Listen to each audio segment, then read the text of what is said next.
بسم الله الرحمن الرحيم تبارك الذي بيده الملك وهو على كل شيء قدير الذي خلق الموت والحياة ليبلوكم أيكم أحسن عملا وهو العزيز الغفور الذي خلق 7 سماوات طباقا ما ترى في خلق الرحمن من تفاوت فارجع البصر هل ترى من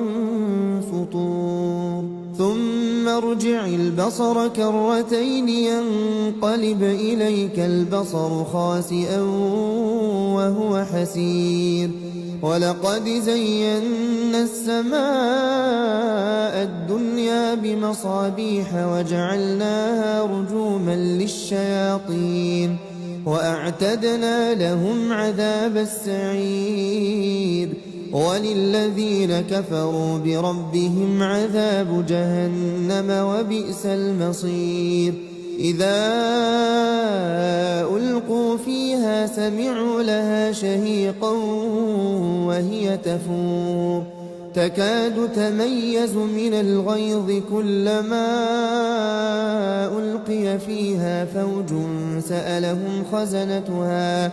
سألهم خزنتها ألم يأتكم نذير قالوا بلى قد جاءنا نذير فكذبنا وقلنا ما نزل الله من شيء إن أنتم إلا في ضلال كبير وقالوا لو كنا نسمع أو نعقل ما كنا في أصحاب السعير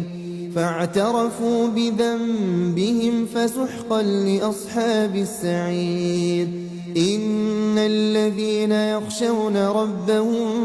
بالغيب لهم